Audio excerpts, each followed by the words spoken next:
Good afternoon, everybody. Welcome back to the channel. This is United vs. Everybody. I am your host, Sean, and this is a scouting report special. If you're new to the channel, every couple weeks or so, I will drop about 5-6 future stars, hidden gems, rising ballers, all these sort of young players, these kind of underlooked kind of players for you guys to come and check out, add to your list. Look smart in front of all your friends while you talk about them. You guys know I'm a big scout nerd. I've been doing it for a while, and I'm just glad to get to share it with you. So if you are into it, hit the like button, subscribe to the channel. If you guys are new, we are going to dive right in. I'll be right back.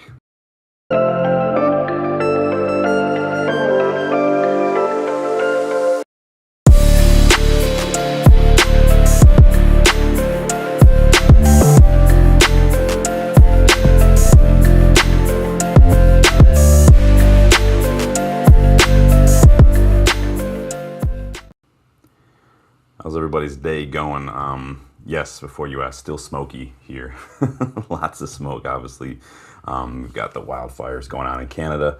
Thoughts and prayers with everybody in Canada, of course, as well. But yeah, air quality here is not great. It looks like it's just foggy, but it is not. It is smoke. Instantly in your lungs as soon as you walk outside. Not a good time, but we are still just grinding, getting things done. My wife's hard at work. I'm hard at work. I'm sure you guys are all hard at work. If you are hard at work and you're choosing to distract yourself by listening in, big props for you. Let me check and see who's in the chat first and foremost. Danny's in the chat. Big up, Danny.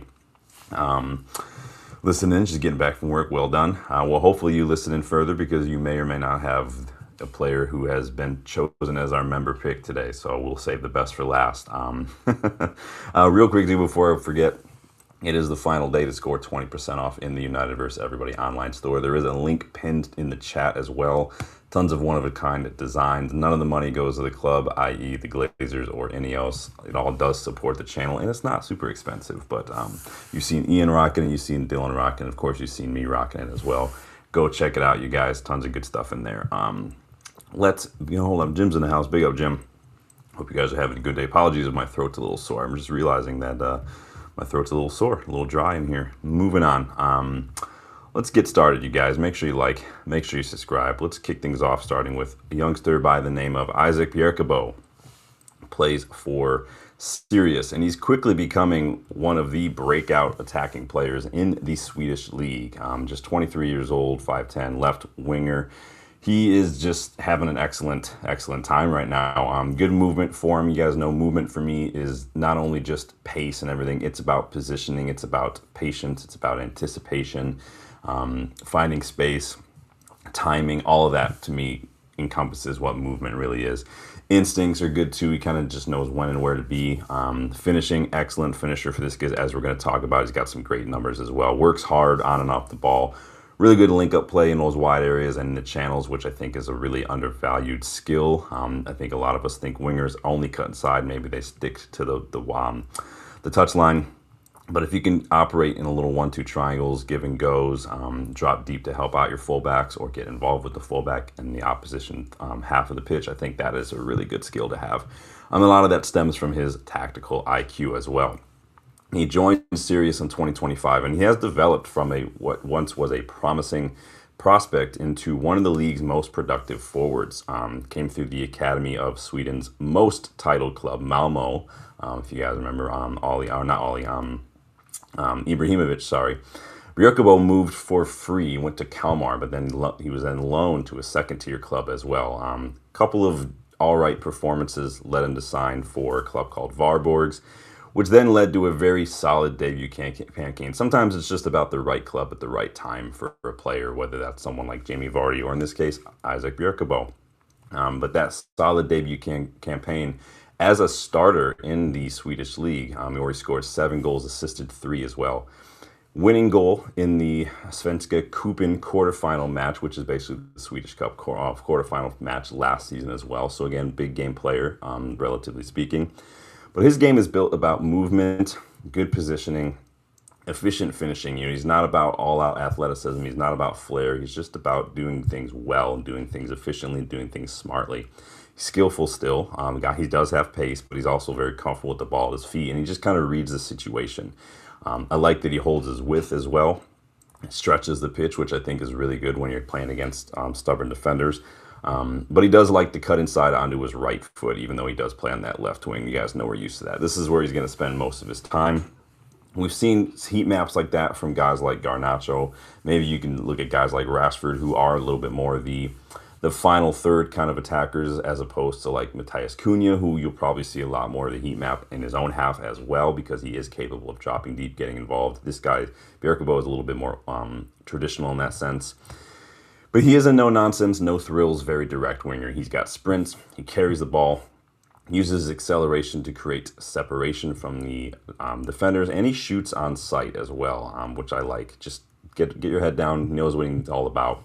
His first step can absolutely burn an opponent, but he's also capable of making clever runs as well.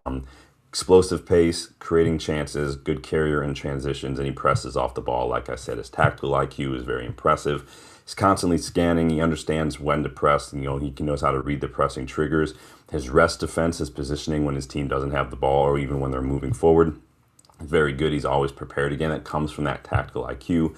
And again, the movement, the timing of his runs, the creation of passing angles with his teammates is something that you don't see a lot of from players that young. He's already got 10 goals, 3 assists in 12 matches so far. He's got 8 goals in his first 7 games, which is already better than the 9 goals, 3 assists he had last season. And then he also did have 11 goals in 2024 when he was still at Varbergs. He is currently tied for second most goals in the league, 4th most shots on target per 90 as well. So again, a very attack-minded winger. Now, hopefully you guys can see this. I did make it big enough for you. I found this really cool graphic for you guys in terms of numbers. It put up a lot more than I'm used to seeing, so I thought I'd just go with this one today. But you can see anything in the blue is like elite level. So his short and medium pass percentage, well above there. His progressive carries, well above there, as well as shots. Non-penalty expected goals, all very, very elite level. And then the assists as well up in the blues. But the greens, also high, well above average. So again, crosses, progressive passing numbers, the goals and shots on target per 90 as well, assists, all that stuff. He is having an absolute barnstormer of a season right now. Currently tied for second most goals in the league, like I said. Like to see him work more on the chance creation, i.e. the 3 assists the last 2 seasons. I'd like to see something a little more. I think if he can work on the creation, I think that would make him a little bit more well-rounded, because right now he is a straight-up inverted left winger who wants to shoot, similar to Rashford, similar to Garnacho, similar to what we've seen from a lot of wingers these days. But if you're playing in a system that looks to get the ball wide, get it forward, and relies on its wingers to do a lot of the goal scoring, and I think that that's absolutely perfect. A team like Liverpool, for instance, I think he'd really thrive in a set like that. He has been linked to FC Copenhagen. He's been linked to Lazio as well. Fiorentina and Parma as well. 10 million euro price tag is what I'm seeing for Bjerkebo. What are you guys saying in the chat here? Let me get caught up here. Danny's not super familiar with the Swedish league. Only that kid that joined Brighton was the only one I knew of. Yeah, Swedish league. There's a lot of good leagues. You look around in Europe, whether it's the Danish league, the Belgian league, Swedish as well, Austrian league. A lot of really good little leagues tucked in there in and around Europe as well. We've done some scouting. We've talked about the Norwegian league several times as well. But Bjerkebo having a really good season. Check him out if you're looking for an inverted left-sided attacker. But we're going to move on, because I actually thought I would just go ahead and throw a teammate of Bjerkebo's in here as well. So you get a little twofer here from Sirius. And I'm, of course, talking about Robbie Ure. Surprising that the Scottish striker was not included in Scotland's squad for the World Cup, to be honest. I've also seen loads of Scottish fans kind of saying the same thing. But yes, he does play with Bjerkebo at Sirius. But he is a striker. He is just a 22-year-old, 5'11", just an all-out-and-out striker. Good finishing, knows how to use his body really well. Good hold-up play, gets stuck in a little bit. Good reading of space, good movement in and around the box as well, but also off-the-shoulder defenders and finding space in the final third to just be an outlet. But he does work hard off the ball as well, pressing off the ball. And he shows a bit of resilience, which we're going to talk about here in a second. So he came through the Academy of Rangers in the Scottish League. He spent 2 years with Anderlecht with their reserves as well, because he's just 22 as well. But again, it was that move to Sirius that unlocked his potential. Again, like I said, sometimes just the right move at the right time gets you some minutes, and that's all it takes. But he's a bully striker. He's a big guy. He plays with a little bit of attitude, which I don't mind. He's not imposing. He's not violent or anything. He's not like a Diego Costa, who's just going to start fights all the time. But he's fluid, he's tall, he's mobile. He does know how to combine with his teammates. He does know how to exploit the passing lanes. And I think that when you're looking at he reminds me a little bit of Zlatan in that way, where he's tall, maybe even Xerxes, if you want to look at the way Xerxes can play with the ball at his feet. He's comfortable with the ball on his feet. It's not his normal thing, but he's comfortable with it. He's got a really great engine. He plays like someone who's not as big as he is, but he knows how to be a point of reference up front, which I really, really like. Comfortable receiving the ball under pressure, comfortable holding it up for his teammates as well, but he's also equally comfortable attacking crosses, attacking cutbacks in the box, or balls played in behind the defense. When he mixes intelligent movement with sharp finishing, channel runs, and pressing intensity, all with that link-up play as well. He reminds me a little bit more of Gyökeres now that I think about it, the way Gyökeres played both at Coventry and at Sporting. Just kind of a little bit of old school. Maybe with a little bit of like Lewandowski, that style of striker as well. But he scores all different types of goals. Like I said, headers in the box, cutbacks, everything. But I love, too, that he doesn't really take too many touches. It's usually one touch, bang, one touch, bang. You guys know I like that in a striker. And you can see here on the screen, the heat map gets a lot of involvement in and around that kind of final third in the box and everything. So again, he's equally adept at dropping deep to get involved in the build-up, but also good at finishing as well. A lot of touches in and around the box. Good numbers, too. He's the top scorer in the league right now with 12 goals in 12 matches, 2 assists in there as well. He had 16 goals, 5 assists last season. Shooting metrics, all well above average, near the 90th percentile. The dribbles and the carries above average as well. He's got explosive acceleration. You can see, like I said, dropping deep to get involved. That long pass compared to strikers is elite, but a lot of greens in there, and especially when it comes to working hard off the ball, carrying the ball, and of course shooting as well. The guy is developing into a really good striker. Like I said, contributes to that build-up, chance creation, 83rd percentile for crosses completed among strikers. So again, he knows how to get involved. Kind of a little bit of the Harry Kane and mixed in there as well with the chance creation and the build-up play. Defensive action for strikers, like I said, very good, top 20% for strikers. Now there are question marks still about his ability to maybe step up to the next level. It did take, a move to Sirius for him to really kind of showcase his skills. But sometimes, like I said, that's all it takes. He's never really been given the chance to see what he can do testing against really good opposition. So this is maybe the time maybe to really choose his next move wisely. Maybe something in like the Eredivisie, like maybe taking over for Troy Parrott at Akmar, maybe going to Feyenoord, something like that. Maybe even down to a Bundesliga club. He could do something, maybe Stuttgart or something, to kind of get make a name for himself. But like I said about his resilience, that's probably one of my most favorite traits about him is if he misses a chance or maybe he makes a run and is not found by a teammate, he doesn't panic, he doesn't kind of shrink, he doesn't kind of throw his hands up in the air, he doesn't try too hard to change things up, he just keeps going, keeps doing what he's doing, just kind of knows that another chance will come. That was something we heard Ruben Amorim, or maybe it was Ten Hag, say about Højlund a couple years ago, that he just needs to be consistent, the chances are going to come. And I like that even at he's 22, Rabiot does that. Again, a good blend of size, movement, finishing, and work rate off the ball makes Rabiot actually a very attractive option for clubs that are looking for a front foot, old school kind of striker. He is still under a long contract at Sirius. I've seen a price tag of about 8 to 10 million pounds. Lecce made a €3.5 million offer that was rejected. Hoffenheim, Southampton, Lyon, Trabzonspor, and even those have all been linked. I've even seen a link to a return to Rangers, but he, I think, wants to step up. Question is, will he get it? I think if he keeps putting the goals away like he has been, I think that he definitely will do a step up soon. Who's in the house? Simon, welcome. Good deal, man. Good. Hope you're having a good day. You guys, let me know how you guys are getting on. Get caught up on the chat here.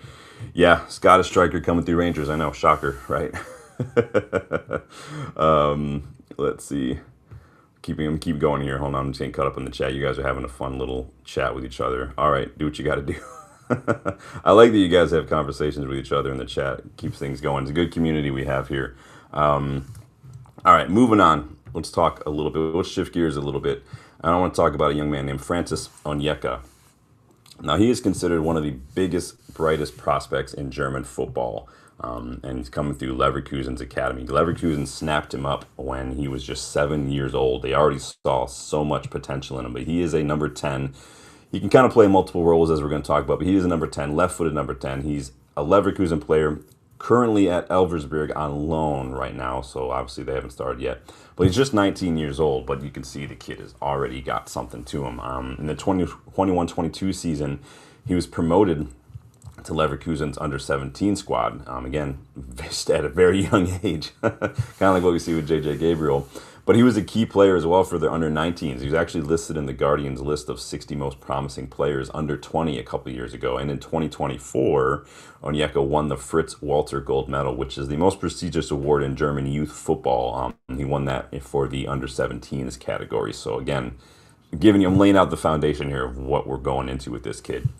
And like I said, he's naturally a 10, but he's also very comfortable dropping deep to receive possession, drifting into those half spaces to combine with wide players as well, which I like. Versatile enough to play a couple roles. Again, he can play an 8, he can play wide on the left side, but he is primarily a number 10 who wants, and he's a very goal-oriented number 10. He's not a chance creation number 10 like you might see from someone like Bruno or Odegaard. He's like a second striker in some ways in that regard, a false 9. Combining excellent technical quality with tactical intelligence and a really mature understanding of space and tactics for a player who's just still 19. Good movement, good receiving the ball on the half turn, good progressive ball playing as well. Late runs into the penalty area, again, like we've seen from a couple other goal-scoring 10s. Kind of like what we saw from Bellingham this World Cup, some of those late kind of Frank Lampard-esque kind of runs. Really calm, composed decision-making under pressure as well, which I really like, which is, again, super surprising for someone so young. He's a goal-scoring 10, but he doesn't rely on pace. He just relies on skill, just manipulating defenders with his timing, with his positioning, with a little bit of techers. Good understanding of finding pockets in between the midfield and the defense, those hard-to-reach areas that a lot of players don't find, but when you do, it's like an instant kill, almost like a cheat code. Times those late runs. Knows how to rotate positionally with his teammates as well, knows how to recognize pressing triggers, knows how to create overloads in wide areas and in the channels. Like, he just understands the game so well for a 19-year-old. Now, he's currently out on loan in Elversberg, but again, as far as numbers go, I'm focusing on his loan spell with Bochum that he just finished up. Which not a lot of numbers because obviously Bochum are in the Bundesliga too, but this was his first full season in senior football when he was just 19 last season. Racked up 8 goals, 1 assist in all comps. I think he's going to be best in a system where the 10 has a little more license to roam a bit, like we've seen from like guys like Gibbs White, guys like even like Bruno or like Eze when he was still at Crystal Palace, where you trust them and know what they're doing a little bit more. He's not fast, super fast, I should say. He's not super physical, so he's maybe want to address some of that, maybe hit the gym a little bit, but he's still just 19. He's not even done growing. But if he wants to make the step up, I think just hitting the gym a little bit is going to be the best way to do that. I've seen Leeds linked. I think probably as a Shea Charles alternative. They play similar positions. Leverkusen did just extend his contract to 2031, though, so I doubt he's going to be going anywhere. He's one that they got young. They recognize him young. They probably plan to make him a big star for them, but they're letting him go and develop elsewhere at the moment. Danny has heard of him, hasn't yet watched him yet. Go check him out. Very, very, very, very good. Let's see, you got... Yeah, Danny's heard of him. Big up. I like Francis Onyeka a lot. Keep an eye out for him, especially as you go into the next Euros at the under 21 or under 20 level, maybe even the under 20 world. He could maybe be in with a shout depending on who's in charge of Germany. Oh, Klopp's in charge, maybe not. We'll see. But because you'd have to get in probably ahead of like someone like Leonard Carl or Musiala or something, which I don't know if he's going to do. But keep an eye out for him. Really good young player. Moving on. Let's talk a little bit about someone some of you might have recognized if you've watched this World Cup this summer. And I'm talking about Mexican player Brian Gutierrez. Technically, Gutierrez is American. He was born in America. He has represented the U.S. men's national team throughout his youth career, but he did opt to switch and represent Mexico recently, which is why he gets the American flag down there, or the Mexican flag, sorry, not the American flag. But he did play a little bit in this World Cup. I think the way that Mexico played didn't really suit what he brings. Mexico played very, very aggressive, very direct, front foot. He's definitely one who's going to stand on the ball a little bit, scan, and kind of dictate tempo a little bit. And I think the way Mexico played didn't really suit that style this tournament. But he is an 8/10, plays for Chivas and Liga MX. 23-year-old, but you can see that like just it's similar to Gilberto Moro a little bit, who is about 6-7 years his junior. good passing, good movement, good reading of the game. Does pitch in off the ball. Again, a lot of that does have to do with reading of the game, being able to make those interceptions. But he's just good on the ball, whether it's touch, dribble, pass. He's a star when he was with the MLS, where he spent 6 seasons with the Chicago Fire. Earned a £3.7 million, roughly $5 million move to Chivas ahead of the 2026 Clausura season. But he adapted really quickly to Mexican football, which is a good trait to look out for when players jump leagues, is do they adapt quickly? Doesn't mean they're necessarily a failure if they don't, but if they do, then I think that puts them ahead of the curve in many ways. 2 goals, 1 assist from midfield in the first half season in Liga MX. 11 goals, 4 assists for Chicago in 2025, which was double what he did in 2024 with Chicago as well. So he's really, really developing at a steady pace. He's intelligent, he's creative, his game revolves around ball progression, combining with his teammates, creating some chances, good movement between the lines, and press resistance. If you watch his touch, the way he can just drop a shoulder, the way he can just pause a little bit on the ball, just a drop of the shoulder or something to create space, and just he's off to the races. It's amazing the things he could do with that first touch of his. He can score goals, but I think his greatest value is going to come from controlling attacks and connecting the midfield to the front line. I think that's what you want. He is a conduit from possession, getting basically just a bridge between the boxes for Chivas. He's just good at moving the ball. Passing range, though, is where he's going to shine. The through balls, the disguise passes, the one-touch play, the switches, the cutbacks around the penalty area as well. He could do it all. Well above average success rate when you look at the average long balls, and way above average chance creation as well. You can see he just does everything, man. His dribbling is very good. Relies more on close control and clever body movement rather than raw pace, raw power, which I don't mind. But he's really, really good under pressure in tight areas. Similar to Kabi. Again, he's got very quick feet, good press resistance. So I like midfielders like that. I mean, a lot of people were crying out for a midfielder like Kabi in this World Cup, especially against Argentina, where England just kind of struggled to get the ball out because they didn't have anyone on the pitch who could do that. It shows you the value of having someone on the pitch who can create space for themselves under pressure. I think that's worth its weight in gold. And it has a lot to do with Gutierrez's understanding of just positioning, space, how to rotate with his teammates, finding the pockets between the midfield as well. Good at receiving on the half turn and just kind of continuing seamlessly. Just offers a lot of angles for his teammates as well. Always makes himself an option.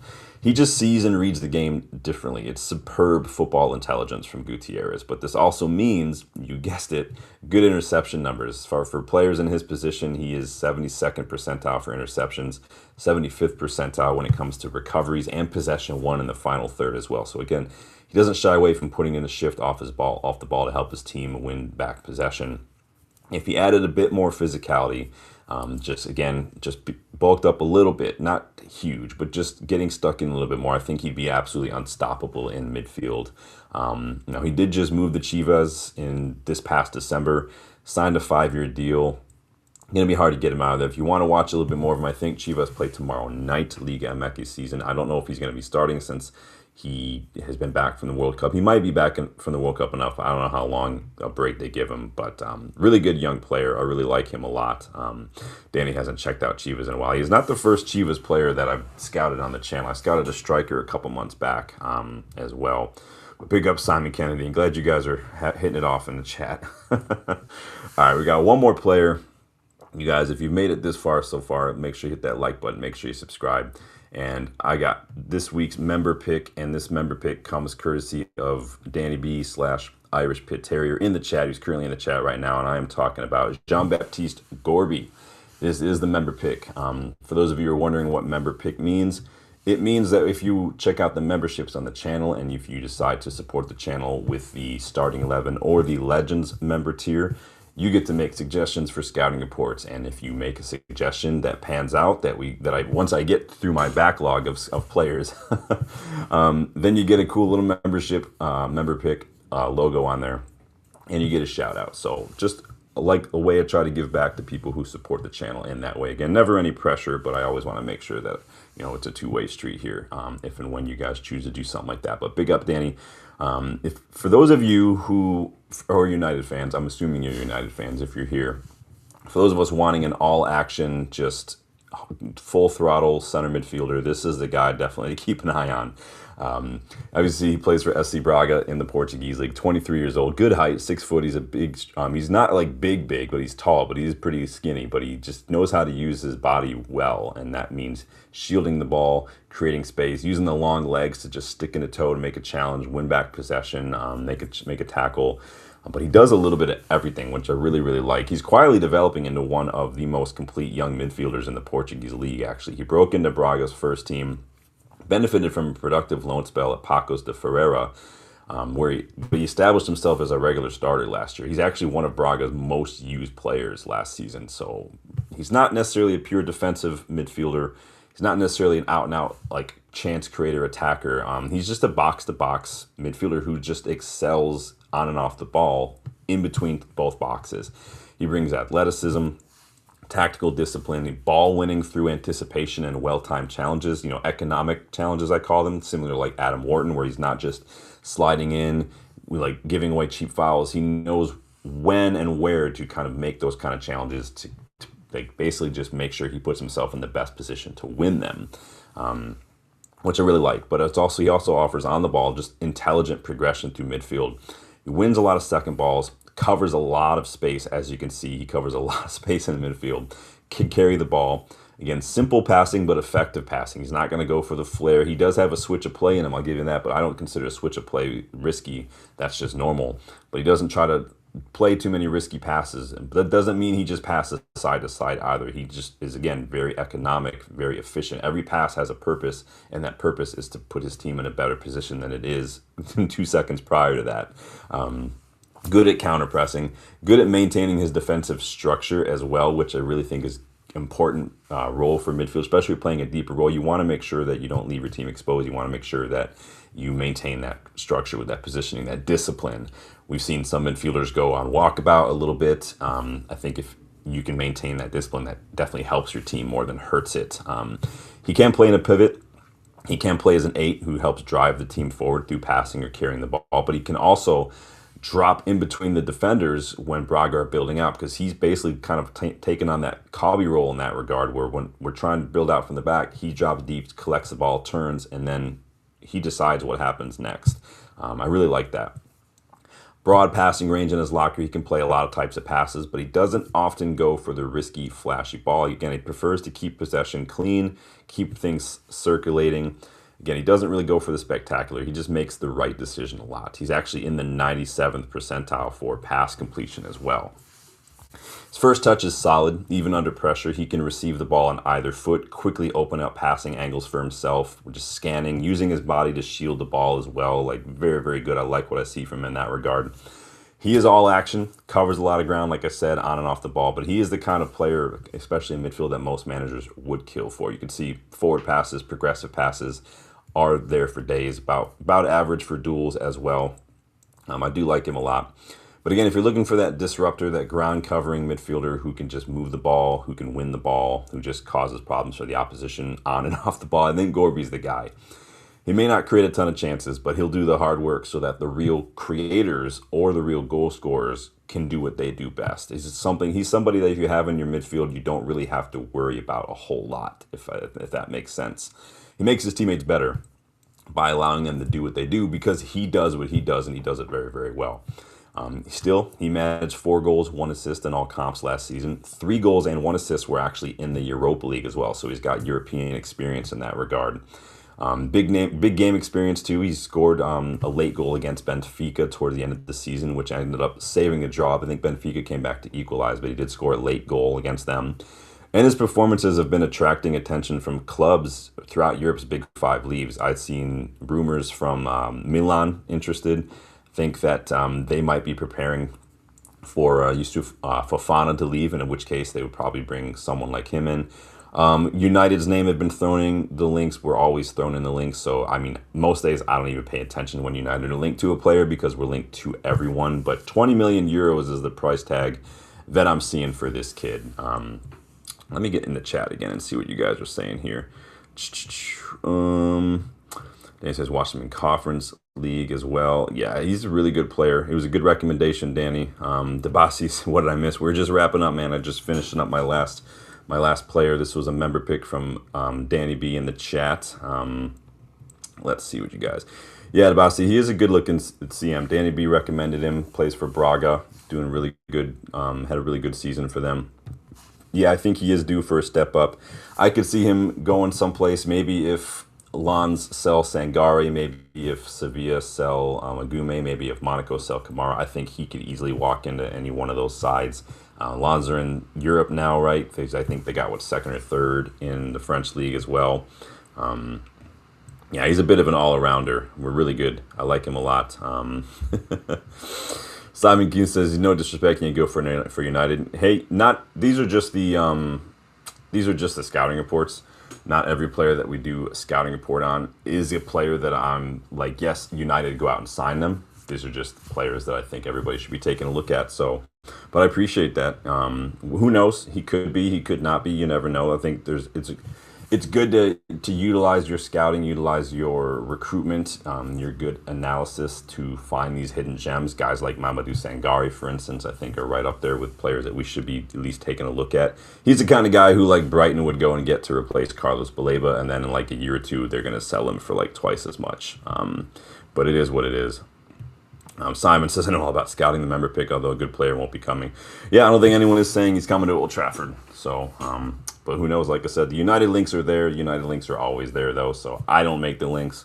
They're just there when you read the rumors. But it's a good pickup from Danny. I think he's a good-looking player. I think you guys should go check him out when you get a second.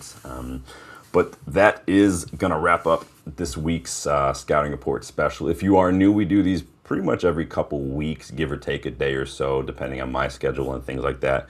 I've always got a bit of a backlog going on. But again, you can get involved in these players. Simon, if you know all about scouting, if you've got players you want, feel free to take a look at the membership perks and, put some recommendations out. If you do want to recommend a player, don't put it in the live chat because I'll never find it. Leave it in the comments section on the video after the fact. That way I'll get notified and I'll see it there, right there. Go there. But no guarantees that the player you pick will be featured. Again, got to be a pretty decent player. And then also, if they've already mentioned them, if I've already scouted them, which if you've been following the channel for a while, you know that there's a good chance that I have because I've probably done a couple hundred scouting reports since we started the channel.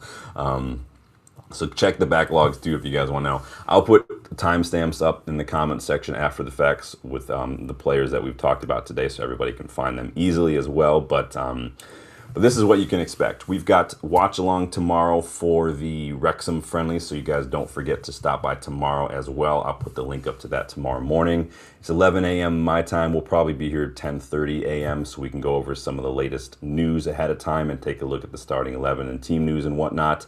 We'll see who's playing. So keep an eye out for that. It is World Cup final on Sunday as well. So wherever you guys are watching that, enjoy yourself, be safe, but have fun as well. So we'll see. I did put a poll on the channel's Twitter page, who's going to win that, Spain or Argentina. So go ahead and vote on that one if you guys want to check it out. And then, like I said, it is the last day for the 20% off sale in the United vs. Everybody online store. There is a link pinned in the chat. You guys go check it out. Take a look. Hoodies, t-shirts, hats, women's clothes, mugs, everything in there. Go check it out, you guys. 20% off right now. But I'm going to leave it there, you guys. Hope you enjoyed the latest scouting report special. Big thanks to Danny B for suggesting that player. Again, if you want to get your voice heard and make a suggestion, check out the memberships. It's the best way to get involved. We do also have a WhatsApp group for the starting 11 and Legends members. There is a link to that over in the community section. If you do join in the WhatsApp group, please don't share the link with people, and please be nice. I don't want to have to start a new group because somebody was being a dick. And then Legends members also get early access to exclusive videos like the Andre Santos video that I did last week as well. So all that is what you guys can get. It's my way of saying thanks as well. Our World Cup Fantasy League is about to wrap up as well. So whoever won that one, well, obviously we won't know until the final whistle blows, but whoever wins that one does get that prize as well. So I'm eager to see who wins it. Danny B, maybe you could swoop in, make a comeback, and be a hero.